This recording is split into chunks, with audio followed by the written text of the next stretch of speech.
Welcome to வெற்றிவாக YouTube channel. தமிழ்நாட்டினுடைய அரசியல் வட்டாரத்தில், அரசியல் களத்தில் அரசியல் கோமாளியாக இருக்கக்கூடியவர் தான் ஹெச் ராஜா. எல்லாருமே எச்ச ராஜா அப்படின்னு சொல்லி அன்போடு அழைப்பாங்க. நான் கூட அப்படிதான் எச்ச ராஜா அப்படின்னு அழைச்சிக்கிட்டு இருந்தேன். ஆனால் இப்போ எச்ச ராஜாவை எச்ச ராஜான்னு அழைக்க முடியுமா அப்படின்னு தெரியல. ஏன் அப்படின்னு சொன்னா, தலைவர் தளபதி அவர்கள் நாம பதில் கொடுக்கும்போது, மற்றவர்களை விமர்சனம் செய்யும் போது மரியாதையாக பேசணும் அப்படின்னு சொல்லியிருக்காங்க. அப்போ எச்ச ராஜாவை கிட்டத்தட்ட 10-15 வருஷமா ரொம்ப ரொம்ப கேவலமா பேசியிருக்கிறோம். இப்போ திடீர்னு அவரை மரியாதையா பேசுறதுக்கு வருமா அப்படின்னு எனக்கு தெரியல. முடிஞ்ச அளவுக்கு மரியாதையா பேசி பார்ப்போம். ஏன் அப்படின்னு சொன்னா, எச்ச ராஜாவை மரியாதையா பேசினா மரியாதைங்கிற வார்த்தைக்கு கூட மரியாதை கிடைக்காது அப்படிங்கிறது எல்லாருக்குமே தெரியும். இருந்தாலும் ஓரளவுக்கு முடிந்த அளவுக்கு ஹெச் ராஜாவை மரியாதையா நம்ம பேசுவோம் இந்த வீடியோல. என்ன சம்பவம் அப்படின்னா, நேத்தைக்கு ஒரு பேட்டியில ஹெச் ராஜா இந்த பரந்தூர் விமான நிலையம் சம்பந்தமா பேசும்போது, ஏதோ யாரோ ஒருத்தர் பரந்தூர் போனாராம, யாரவரு எனக்கு தெரியல, விஜய்னு ஒருத்தர் சொல்றாரு. ஒன்னா ஜோசப் விஜய் போனது தெரியல. ஆனா அவர் எங்க என்ன பேசினார்னு தெரிஞ்சிருக்கு. என்ன பேசினார் தெரிஞ்சிருக்குல்ல, அது போதும். ஜோசப் விஜய் அப்படின்னு சொல்லி அவர் அடையாளப்படுத்துறாராம். இந்த ஹெச் ராஜா அவரை ஜோசப் விஜய் அப்படின்னு சொல்லி அடையாளப்படுத்துறதுக்கான நோக்கமே என்ன அப்படின்னா, விஜய் அவர்கள் ஒரு கிறிஸ்தவர்கள், தமிழ்நாட்டில் பெரும்பான்மையாக இருக்கக்கூடியவர்கள் இந்துக்கள், விஜய் ஒரு கிறிஸ்தவர். ஏற்கனவே உனக்கு இப்படிதான் சொல்லிட்டு இருந்தாங்க, விஜய் கிறிஸ்தவர், அவருக்கு பின்னாடி கிறிஸ்தவ மிஷனரி இருக்கு, கிறிஸ்தவத்தை நாட்டில் வளர வைக்கணும், இந்துக்களை அழிக்கணும் அப்படிங்கிறதுக்கு தான் அவர் கட்சி தொடங்குறதாகவே ஏற்கனவே பேசி வந்தாங்க. இப்போவும் அந்த கான்செப்ட்ல தான் பேசுறாங்க, ஜோசப் விஜய் அப்படின்னு சொல்லி. இதுல விஜய் அவர்கள் ஜோசப் விஜய் தான் அவருடைய பேரு. ஜோசப் விஜய் அவரை ஜோசப் விஜய்ன்னு சொல்றதுல எந்த தப்பும் கிடையாது. ஆனா ஹெச் ராஜாவினுடைய நோக்கம், அவரை ஜோசப் விஜய்ன்னு சொல்லி அடையாளப்படுத்துறதுக்கு பின்னாடி இருக்கக்கூடிய நோக்கம் என்ன அப்படின்னு சொன்னா, அவரை ஒரு சிறுபான்மையாக காண்பிக்கணும், அவரை இந்துக்களுடைய விரோதியாக காண்பிக்கணும், அவருக்கு கீழ் இந்துக்கள் அணிதிரள்வதை தடுக்கணும், அவருக்கும் இந்துக்களுக்கும் சம்மந்தம் இல்லை அப்படிங்கிற ஒரு விஷயத்தை உருவாக்குறதுக்காக திட்டமிட்ட ஹெச் ராஜா இந்த மாதிரி பேசுறாரு. ஏற்கனவே இந்த மெர்சல் படம் வரும்போது கூட ஹெச் ராஜா இப்படிதான் பேசினாரு. ஆனாலும் மக்கள் யாருமே ஹெச் ராஜாவினுடைய பேச்சுக்களையோ வார்த்தைகளையோ பொருட்டாவே எடுக்கல. இப்போ நம்ம அதை எடுக்க போறது இல்லை. இருந்தாலும் ஏன் இந்த வீடியோல நம்ம பதில் சொல்ல இருக்கிறோம் அப்படின்னு சொன்னா, ஹெச் ராஜாவை தாண்டி இருக்கக்கூடிய மக்களுக்கு தெரியணும் ஒரு சில விஷயங்கள் அப்படிங்கிறதுக்காக தான் இந்த வீடியோல நம்ம பேச இருக்கோம். முதல்ல விஜய் அவர்கள் ஜோசப் விஜய் கிறிஸ்தவரான்னு கேட்டா, ஆமா, ஜோசப் விஜய் தான் அவருடைய பேரு. அவர் ஒரு கிறிஸ்தவர். அவரே பல இடங்கள்ல ஜோசப் விஜய்ன்னு சொல்லி தான் சொல்லி இருக்கிறாரு. ஜோசப் விஜய் அப்படின்னு சொல்லி தன்னை சொல்லிக் கொள்வதில் அவருக்கு எந்த விதமான தயக்கமும் கிடையாது. சரியா? ஆனா ஹெச் ராஜா தன்னுடைய முழு பேரை சொல்றதுக்கு தகுதி இருக்கா? முழு பேரை சொல்லி தமிழ்நாட்டில் அரசியல் செய்வாராம்? ஹெச் ராஜாவுடைய ஃபுல் பேர் என்ன? ஹரிஹர ராஜா சர்மா. சர்மா எங்க இருந்து வந்துச்சு? ஹரிஹர ராஜா எங்க இருந்து வந்துச்சு? ஹெச் ராஜாவுடைய பூர்வீகம் என்ன? பீகார்ல இருந்து பொழப்ப தேடி தமிழ்நாட்டுக்கு ஏதோ RSS பிஜேபியில சேர்ந்து அதன் மூலமாக கான்ட்ரோவர்சியாக சில வார்த்தைகளை விஷயங்களை பேசி அதுல ஒரு பப்ளிசிட்டி உருவாகி அதன் காலமாக ஒரு அரசியல் வியாதியாக தமிழ்நாட்டில் உலாவி கொண்டிருக்கிறார். பாதி நாளும் மென்டல் ஹாஸ்பிட்டல்ல தான் இவர் இருக்கணும். மென்டல் ஹாஸ்பிட்டல்ல இருந்ததாகத்தான் தகவல். கொஞ்ச நாள் ஆளையே காணோம். அண்ணாமலை தமிழ்நாட்டினுடைய தலைவராக வந்ததுக்கு பிறகு ரொம்ப நாள் ஆளையே காணோம். அதுக்கப்புறம் அண்ணாமலை லண்டன்ல போய் அரசியல் வகுப்பு படிக்க போன அந்த கேப்ல, அந்த 3-4 மாசம் கேப்ல மறுபடியும் அரசியலுக்குள்ள தன்னை நான் இருக்கிறேன் அப்படிங்கிறத அடையாளப்படுத்துறாரு. சமீபமாக பாஜகவுடைய மாநில தலைவர் அது மாத்த போறாங்க அப்படிங்கிற தகவல் உருவாகுது.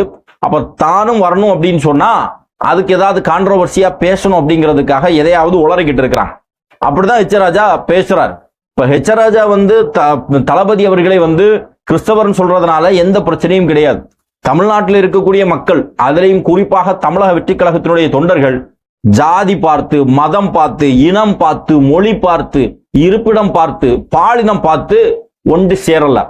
அத்தனை பேருமே தளபதி அப்படிங்கிற ஒற்றை வார்த்தைக்காக ஒன்றிணைந்து இருக்கிறோம். ஏன் அப்படின்னு சொன்னா, தளபதி மேல வச்சிருக்கக்கூடிய அளவு கடந்த அன்பு.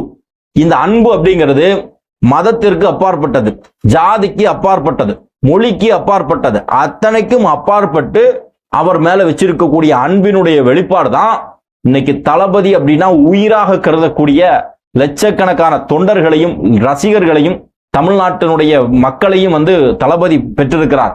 நான் கேட்கிறேன், இந்துக்களுடைய பாதுகாவலர், நாங்கள் தான் இந்துக்களுடைய தலைவர்னு சொல்லக்கூடிய எச் ராஜா இந்த பிஜேபி அப்படிங்கிற கட்சி இல்லாம தனித்தன்மையா பிஜேபி அப்படிங்கிற கட்சியில இல்ல தனியா போய் நின்னா ஒரு நாயாவது எச் ராஜா பின்னாடி நிக்குமா? நிக்காது. ஒரு நாய் நிக்குமா? நிக்காது எச் ராஜா பின்னாடி. ஏன் அப்படின்னா எச் ராஜான்னு சொல்லக்கூடிய அந்த ஆளு தனிப்பட்ட முறையில அரசியல் மாண்போ, தனிப்பட்ட முறையில அரசியல் செல்வாக்கோ, தனிப்பட்ட முறையில இந்தந்த சேவைகளை நான் இந்த மக்களுக்கு செஞ்சிருக்கேன், இந்தந்த பணிகளை இந்த மக்களுக்கு நான் செஞ்சிருக்கிறேன், இதையெல்லாம் நான் முன்னெடுக்கிறேன் அப்படிங்கிற எந்த விதமான வழிமுறையும் இல்லாத ஒரு தற்குறி தான் இந்த எச் ராஜா. அதனாலதான் எச் ராஜாவை பாஜகவில் இருக்கக்கூடிய பாதி பேரே மதிக்கிறது கிடையாது. இருந்தாலும் ஏதோ முன்னாடி எம்எல்ஏவா இருந்துட்டாரு, ஏதோ கான்ட்ரவர்சியா பேசுவாரு, பிஜேபிக்கு எப்பவாவது மத கலவரம் உருவாக்கணும்னா இந்த எச் ராஜாவை பயன்படுத்திக்கலாம் அப்படிங்கிற ஒற்றை நோக்கத்துக்காக தான் எச் ராஜாவை இன்னும் பாஜக கட்சியில ஒரு சில பேர் வச்சுக்கிட்டு இருக்கிறாங்க. அதுவும் இல்லை அப்படின்னா எச் ராஜா அப்படிங்கிற ஒரு ஆளுக்கு அட்ரஸே இருக்காது. இந்த எச் ராஜாவுக்கு இந்த அளவுக்கு ஒரு அரசியல் களத்துல ஒரு பப்ளிசிட்டியை உருவாக்கி கொடுத்தது நம்ம கலைஞரும் முதல்வரும் தான். ஆட்சி காலத்துல தான் எச் ராஜா எல்லாம் எம்எல்ஏ ஆகி சட்டமன்றத்துக்கு போனாங்க. இல்லை அப்படின்னா அதுக்கான வாய்ப்பே இருந்திருக்கிறாது. சரி, ஓகே, அது வேற சப்ஜெக்ட். இப்போ இந்த எச் ராஜா இன்னைக்கு நேற்றுக்கு இன்னும் ஒரு விஷயம் செஞ்சிருக்கிறாரு. அது தமிழ்நாட்டினுடைய அரசியல் களத்துல முக்கியமாக பேசப்பட வேண்டியது. எப்பெல்லாம் தேர்தல் களங்கள் வருகிறதோ அப்பெல்லாம் தமிழ்நாட்டில் வந்து மத ரீதியாக மக்களை பிளவுபடுத்துவதற்கு இந்த எச் ராஜா, பிஜேபி, ஆர்எஸ்எஸ், இந்து முன்னணி கும்பல் வந்து மிக தீவிரமாக வேலை பார்ப்பாங்க. இது பொதுவாக இவர்களுக்கு வட இந்தியால மிகப்பெரிய அளவுல உதவி செஞ்சது. வட இந்தியால தேர்தல் இறங்கக்கூடிய காலகட்டங்களில் முஸ்லிம்கள் மேல அவதூறுகளை பரப்பி அவர்களுக்கு எதிராக கலவரம் செய்து அவர்களுக்கு எதிராக பிரச்சனைகள் செய்து அதன் மூலமாக ஒரு பெரும்பான்மை வாக்குகளை ஒன்றிணைக்கக்கூடிய வேலையை செஞ்சுக்கிட்டு இருந்தாங்க. பாபர் மசூதி, ஞானவாபி பள்ளிவாசல், இப்படிப்பட்ட பள்ளிவாசல்கள் எல்லாம் பிரச்சனை பண்ணாங்க. அதே மாதிரி ஒரு விஷயத்தை தமிழ்நாட்டிலையும் செய்வதற்கு பாஜக கூட்டம் எத்தனித்திருக்கிறது.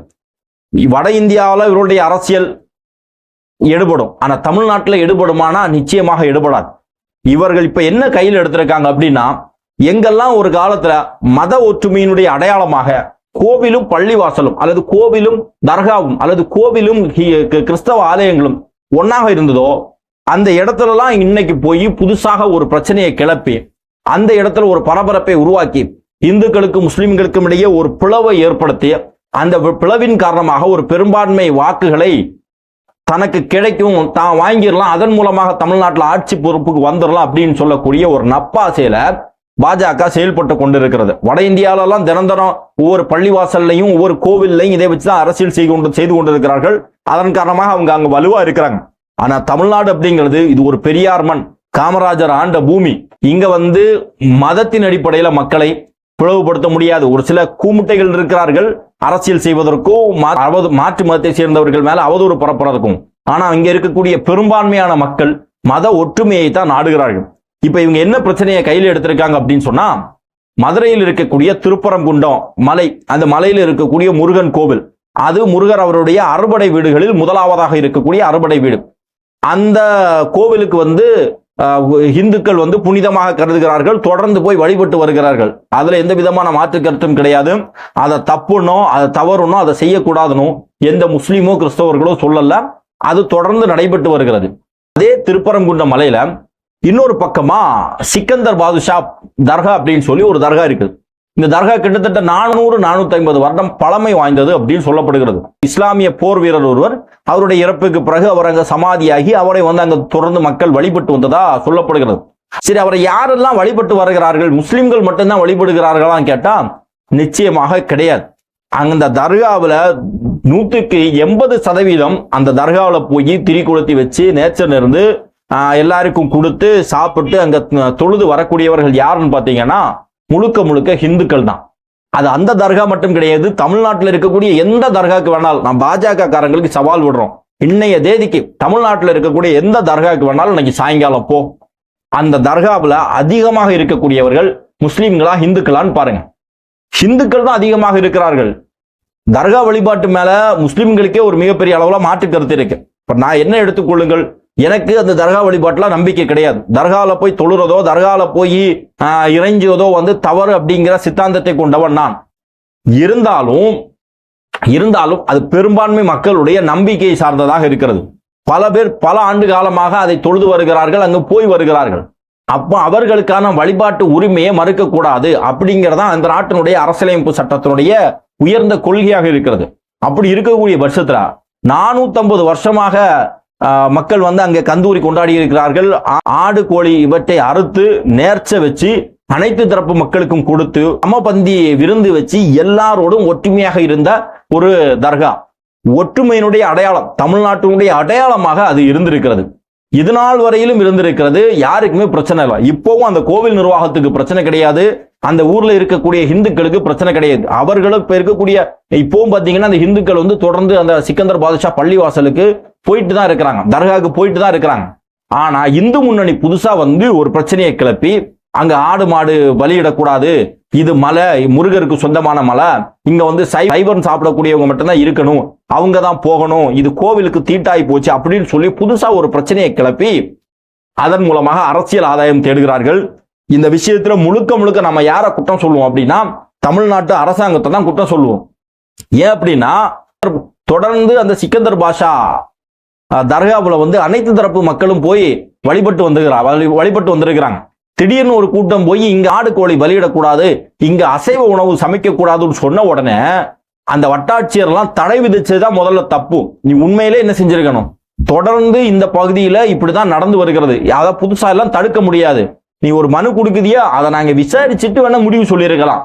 ஆனா அது சம்பந்தமாக எந்த ஆய்வும் செய்யாமல் எதுவுமே செய்யாம ஒரு இந்து முன்னணியிலிருந்து ஒருத்தன் போய் சொன்னா அப்படிங்கிற காரணத்திற்காகவே முதல்ல அங்க இருக்கக்கூடிய அந்த இத்தனை வருடங்களாக செய்து வந்த அந்த வழிபாட்டை தடுத்தது அந்த வட்டாட்சியரும் அதிகாரிகளும். இது மிகப்பெரிய தவறு. சரி, இது வந்ததுக்கு அப்புறம் என்ன ஆகுதுன்னா மக்கள் போறாங்க, போராட்டத்தை முன்னெடுக்கிறாங்க. போராட்டத்தை முன்னெடுக்கும் போது அந்த இன்ஸ்பெக்டர் ரொம்ப கடுமையாக நடந்து கொண்டிருக்கிறார்கள் அந்த பகுதியில் இருக்கக்கூடிய முஸ்லிம்கள் மேல. மதுரை வீரன் அப்படி அவரு பேரு.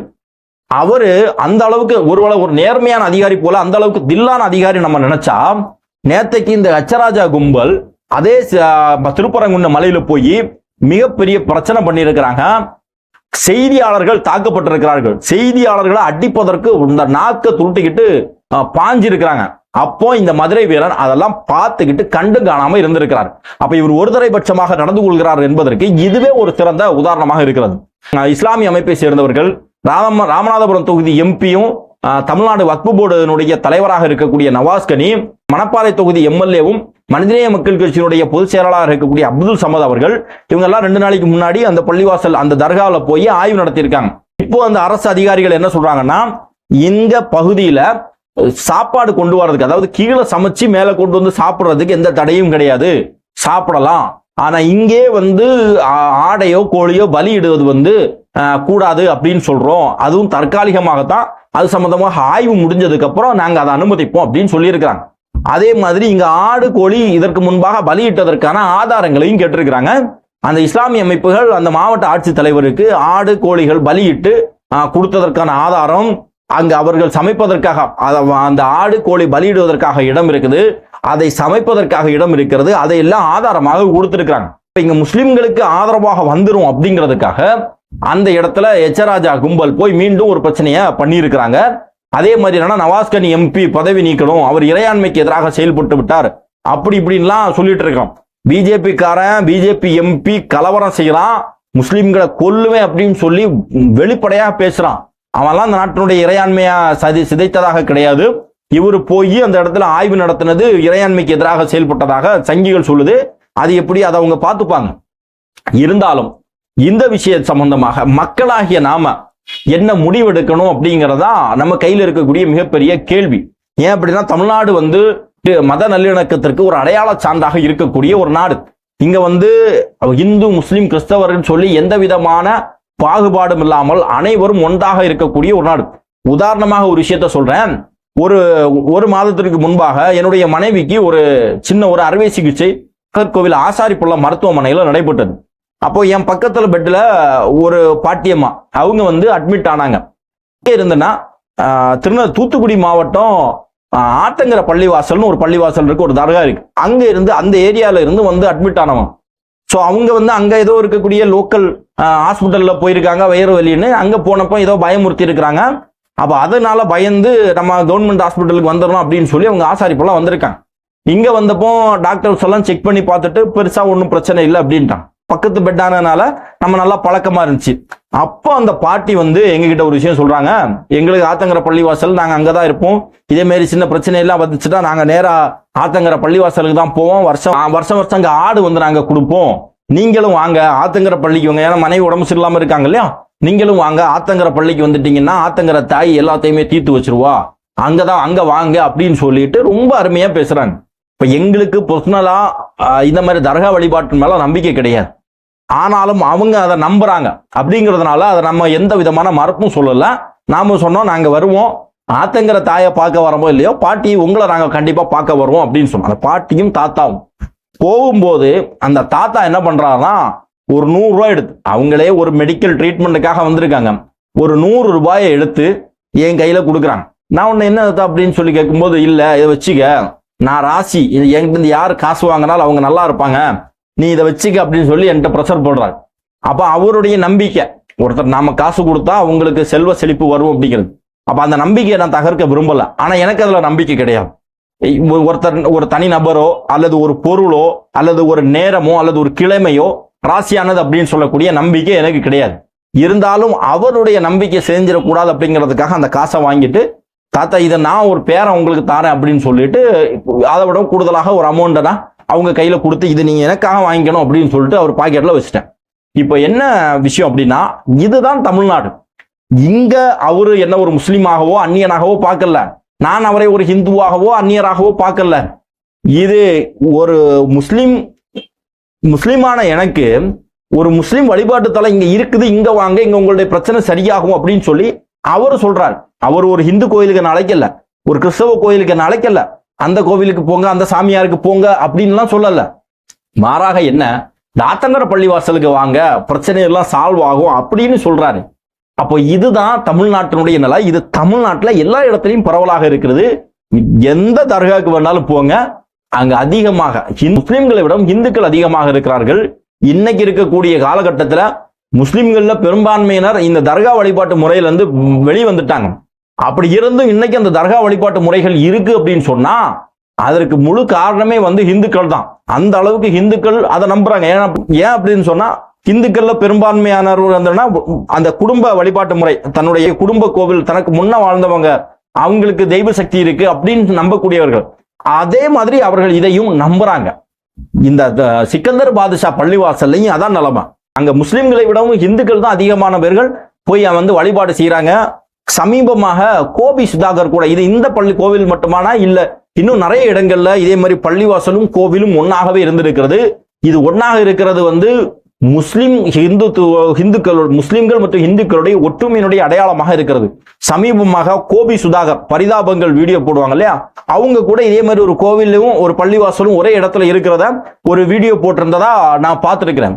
அது மட்டும் கிடையாது, பல ஊர்கள்ல இந்து கோவில்களுக்கு முஸ்லிம்கள் நன்கொடை கொடுப்பதும், அந்த இந்து கோயிலுக்கு விழாவுக்கு வரக்கூடிய மக்களுக்கு வந்து முஸ்லிம்கள் வந்து வரவேற்பு கொடுப்பதும், அவர்களுக்கு உணவு கொடுப்பதும், தண்ணீர் கொடுக்கக்கூடிய செயல்கள் நடக்கிறது. அதே மாதிரி முஸ்லிம் பள்ளிவாசல்களுக்கு, புதிதாக கட்டக்கூடிய முஸ்லிம் பள்ளிவாசல்களுக்கு இந்துக்கள் சீர் செய்யக்கூடிய செயல்பாடுகள் எல்லாம் தொடர்ந்து தமிழ்நாட்டில் நடக்குது. இன்னும் சொல்ல போனா திருநெல்வேலி மாவட்டத்தில் ஒரு தர்கா பேர் மறந்துட்டேன், உங்களுக்கு தெரிஞ்சதுன்னா கமெண்ட் பதிவு பண்ணுங்க. அங்க வந்து ஒரு நாள் இருக்குது, அங்க ஒரு தர்கா, அந்த தர்காவை சுத்தி என்னன்னா முழுக்க இந்துக்கள் குடும்பம். அந்த தர்காவுல ஒரு நாள் கந்தூரி விழா நடக்கும். அப்ப வெளியூர்கள்ல இருந்து முஸ்லிம்கள் எல்லாம் போகும்போது அந்த முஸ்லிம்கள் எல்லாம் எங்க தங்குவாங்கன்னா அந்த ஊரை சேர்ந்த இந்துக்கள் அவங்க வீட்டுல தங்குவாங்க. அந்த மேத்தப்பா பள்ளிவாசல் நினைக்கிறேன், எனக்கு கிளியரா ஞாபகம் இல்லை, ஏன்னா நம்ம போறது இல்லை, நான் கேள்விப்பட்டிருக்கிறேன். இந்துக்கள் வீட்டுகள்ல தங்குவாங்க. அந்த பள்ளிவாசலை முழுமையாக, அந்த தர்காவை முழுமையாக மெயின்டைன் பண்றது யாருன்னா இந்துக்களாக தான் இருக்கிறார்கள். இன்னும் சொல்ல போனா பல இடங்கள்ல வந்து இந்துக்கள் வந்து அந்த தர்கா வழிபாட்டு முறையில நம்பிக்கை வைத்திருக்கிறார்கள். அவர்கள் முஸ்லிம்கள் எப்படி அதை வழிபடுறாங்களோ அதே மாதிரி இந்துக்களும் வழிபடுகிறார்கள், அதிகமாக வழிபடுகிறார்கள். இப்படி தமிழ்நாட்டில் வந்து மத ஒற்றுமையினுடைய அடையாளமாக இந்த தர்காக்கள் இருக்கிறது. பல ஊர்களில் வந்து இந்து கோவிலும் பள்ளிவாசலும் ஒன்னாக இருப்பதற்கு காரணமே மத ஒற்றுமையுடைய அடையாளம் தான். அப்படி மத ஒற்றுமையினுடைய அடையாளமாக இருக்கக்கூடிய அந்த இடங்கள்லயே அந்த மத ஒற்றுமையே தன்னுடைய ஒரு அரசியல் காரணமாக எடுத்து அதுக்குள்ளாடி ஒரு பிளவுபடுத்தக்கூடிய நோக்கத்துல இந்த இந்து முன்னணி, பாஜக, விஸ்வ இந்து பரிஷத் மாதிரியான அமைப்புகள் ஈடுபட்டு இருக்கிறார்கள். இங்க மட்டுமான்னு கேட்டா கிடையாது. கேரளாவில் இருக்கக்கூடிய இந்த சபரிமலை கோவில், அந்த கோவிலுக்கு வருஷம் வருஷம் போகக்கூடிய சபரிமலை பக்தர்கள் அவங்க போகும்போது வாவர் பள்ளிவாசல்னு ஒரு பள்ளிவாசல் இருக்கு, அங்க போயிட்டு தான் இங்க போவாங்க. இது அவர்கள் வழக்கமாவே கொண்டிருக்கிறார்கள். இப்போ இந்த வருஷம் அங்க இருக்கக்கூடிய விஸ்வ இந்து பரிஷத் என்ன சொல்லுதுன்னா, அது தப்பு, வாவர் பள்ளிவாசலுக்கு இந்துக்கள் போகக்கூடாது, அந்த வாவர் பள்ளிவாசல் அங்கிருந்து அகற்றணும் அப்படின்னு சொல்லி இந்த வருஷம் பிரச்சனை பண்ணியிருக்காங்க. அப்ப இதை ஒரு அஜெண்டாவாகவே பாஜக கையில் எடுத்திருக்கிறது. இந்தியா முழுவதும் இருக்கக்கூடிய கோவில்கள், பள்ளிவாசல்கள் ஒன்னாக இருக்கக்கூடிய இடத்துல கோவில் சொத்து, கோவில் நிலம் இங்க மாற்று மதத்தை சேர்ந்தவர்கள் வரக்கூடாதுன்னு சொல்லி பிரச்சனையை ஏற்படுத்தக்கூடிய விஷயங்களை இவர்கள் ஒரு அஜெண்டாவே செய்யறாங்க. சமீபமாக பழனி கோவில், அந்த கோவில்ல அனைத்து சமூகத்தை சேர்ந்தவர்களும் போயிட்டு வந்தாங்க. இப்போ என்ன அப்படின்னா, அந்த கோவிலுக்கு, இந்து கோவிலுக்கு மாற்று மதத்தை சேர்ந்தவர்கள் யாருமே வரக்கூடாது அப்படின்னு சொல்லி ஒரு கட்டளையை போடப்பட்டிருக்கிறதாக சொல்றாங்க. அதே மாதிரி மீனாட்சி அம்மன் கோயிலே அப்படிப்பட்ட ஒரு கட்டளை இருக்கிறதாக சொல்லப்படுகிறது. நான் பள்ளிக்கூட +2 படிக்கும் போது இதே மதுரை மீனாட்சி அம்மன் கோவிலுக்கு உள்ளாடி போயிருக்கிறோம். டூர் போகும்போது பசங்களோட சேர்ந்து போயிருக்கிறோம். எங்களுடைய கல்லூரி படிக்கும் போது நண்பர்கள் வட்டாரத்தில் நாங்க ஒரு 7-8 பேர் இருக்கும்போது சென்னையில் இருக்கக்கூடிய சிங்கப்பெருமாள் கோவில், அங்க ஒரு கோவில் இருக்குது, நாங்க ரூம்ல தங்கியிருப்போம். சாயங்கால நேரத்துல கொஞ்சம் ஃப்ரீயாக போறதுக்கு நாங்க அங்க போவோம், நட்பா எல்லாருமே போவோம். இப்படி எல்லா வழிபாட்டு தலங்களும் அனைவருக்கும் சொந்தமான இடமாக, ஒரு ஆன்மீக தலமாக இருந்த இடத்துல இன்றைக்கு அதை வச்சு அரசியல் ஆதாயம் தேடுவதற்கு முயற்சி செய்கிறது பாஜக. அதனுடைய வெளிப்பாடு தான் சமீப காலமாக நடக்கிறது. இதையெல்லாம் இரும்பு கரம் கொண்டு அரசாங்கம் அடக்கணும், ஒடுக்கணும். ஆனா இன்னைக்கு இருக்கக்கூடிய திமுக அரசாங்கத்திற்கு அதற்கான திராணி கிடையாது. மறைமுகமாக இது மாதிரியான இந்து முஸ்லிம் பிரச்சனைகள் உருவாகுவதை, வளருவதை திமுக வேடிக்கை பார்க்குது. ஏன் அப்படின்னா, இந்து முஸ்லிம் பிரச்சனை அதன் காரணமாக இந்துக்களுடைய வாக்குகள் ஒருதலைப்பட்டு பாஜக அதுல அரசியல் ஆதாயம் தேடலாம் நினைச்சா, அதே மாதிரி ஒரு பக்கத்துல முஸ்லிம்களுக்கு பயத்தை ஏற்படுத்தி பிஜேபி வந்தா முஸ்லிம்களுக்கு பிரச்சனை ஆயிரும் சொல்லி முஸ்லிம்களை பயமுறுத்தி அவர்களை ஒரு பயத்துக்குள்ளாக்கி அதன் மூலமாக அரசியல் ஆதாயம் தேடுவதற்கு திமுக எத்தனித்திருக்கிறது. அப்ப இதுல 2 பேருமே அயோக்கியர்கள் என்பதை இந்த மக்கள் புரிந்து கொள்ளணும். அரசு இந்த விஷயங்கள்ல சரியான நிலைப்பாட்டை எடுத்து இதுல நியாயத்தை நிலைநாட்டணும். இஸ்லாமிய அமைப்புகளும் இந்து மக்களும் ஒன்றாக கூடி பேசி ஒரு புரிந்துணர்வுக்கு இது மாதிரியான பிரச்சனைகள் மீண்டும் வராமல், இந்த நாள் வரையிலும் அந்த ஊர்ல இருக்கக்கூடிய மக்கள் எந்த அளவுக்கு சமூக நல்லிணக்கத்தோடு, ஐக்கியத்தோடு, மாமன் மச்சானா அண்ணன் தம்பியாக இருந்தார்களோ அதே மாதிரி இன்னும் எத்தனை ஆண்டுகள் ஆனாலும் இருக்கணும் அப்படிங்கிறதுக்கு முயற்சி செய்யணும். அந்த ஒரு பீஸ் கமிட்டி மாதிரி போட்டு அந்த பகுதி மக்கள் ஒன்னோடு ஒன்னாக பேசி அன்பை வெளிப்படுத்தணும். அன்பை வெளிப்படுத்துவதற்காக ஒரு திருவிழா எடுத்தா கூட பிரச்சனை இல்லை அப்படிங்கிறதா என்னுடைய வாதம். அதற்கான முயற்சியில இறங்கணும் அப்படிங்கிறதா நம்ம இந்த வீடியோ மூலமாக கோரிக்கை வைக்கிறது. அன்பு சகோதரர்களே, தெளிவாக இருந்து கொள்ளுங்கள். நமக்கிடையே பிளவுகளை ஏற்படுத்தி அரசியல் ஆதாயம் தேடுவதற்கு 2 பக்கமும் சூழ்ச்சிக்காரர்கள் இருக்கிறார்கள். நாம் அந்த சூழ்ச்சிகளுக்கெல்லாம் மடிமணியாமல் ஒற்றுமையாக அண்ணன் தம்பியா, மாமா மச்சானா இருக்கணும் அப்படிங்கிறதா அவங்க அனைவரிடம் நான் அன்பாக கேட்டுக்கொள்வது. இந்த வெற்றிவாக யூடியூப் சேனலை சப்ஸ்கிரைப் பண்ணி பாருங்க.